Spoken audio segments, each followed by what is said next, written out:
제21대 대통령 후보가 모두 확정된 후 진행된 지지도 조사에서 이재명 더불어민주당 대통령 후보가 50%를 넘기며 압도적 선두 자리를 유지하고 있는 것으로 14일 나타났다. 당선 예상 후보에 대한 조사에서도 응답자 10명 중 7명이 이재명 후보를 지목했다.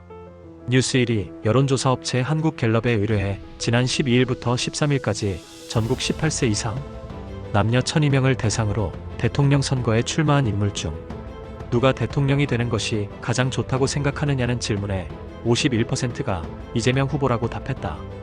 이어 김문수 국민의힘 대통령 후보는 31%, 이준석 개혁신당 대통령 후보는 8%를 기록했다. 지지하는 후보가 없다 8%, 모름응답 거절 1%였다. 지지 정당별로 보면 민주당 지지층에서 이재명 후보의 지지율은 95%로 결집도가 매우 높았다.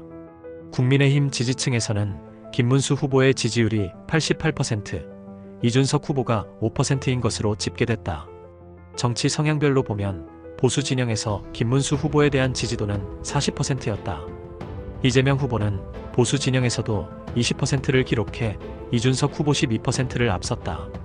진보 진영에서 이재명 후보에 대한 지지도는 81%였고 김문수 후보와 이준석 후보에 대한 지지율은 각각 10%, 4%로 나타났다. 중도에서는 이재명 후보에 대한 지지도가 56%로 과반을 기록했다. 뒤이어 김문수 후보가 22%, 이준석 후보가 10%였다. 대선 당선 예상 후보 조사에서 이재명 후보를 선택한 응답자가 69%로 압도적으로 높았다. 뒤를 이어 김문수 후보가 19%, 이준석 후보가 2%를 기록했다. 모름응답 거절은 11%다. 이 조사는 본인의 지지 여부와 무관하게 누가 당선될 것인지 묻는 것이다. 유권자가 체감하는 전반적인 선거 판도를 읽을 수 있는 조사다. 보수 진영에서도 59%가 이재명 후보를 당선 예상 후보로 지목하며 김문수 후보 34%와 이준석 후보 3%보다 높았다. 중도에서는 이재명 후보가 74%, 김문수 후보 15%, 이준석 후보 1%였다. 이 여론조사의 결과로 볼 때 어제와는 달리 이재명과 김문수의 격차가 무려 20% 차이가 나는 것은 조사기간 때문일 것이다.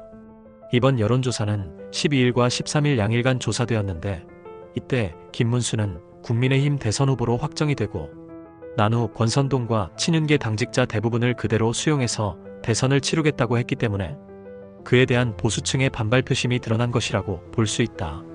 아무리 통합이 중요하다 치더라도 권선동, 권영세와 친윤계가 작당하고 벌인 한덕수 추대 작전의 실패는 민주주의에 반하는 행동들이었고 권영세 혼자 책임을 지고 물러난 것은 국민의힘에서 큰 패착이 된 것이다.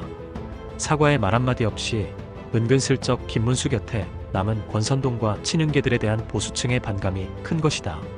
그러니까 보수층에서마저 김문수에 대한 지지도가 40%밖에 나오지 않는 것이다. 게다가 계엄에 대한 어정쩡한 사과 그리고 탄핵에 대한 사과도 없고 윤석열에 대해 탈당 조치를 못하는 상황에서는 지지율이 더 올라가기 힘들 것이다. 김문수는 탄핵으로 인한 조기 대선이라는 점을 잊어서는 안 된다. 윤석열에 대한 과오를 인정하고 탄핵에 대한 대국민 사과를 하고 윤석열 탈당을 시킨 후 한동훈과 손을 잡아야만 대선에서 이길 수 있을 것이다.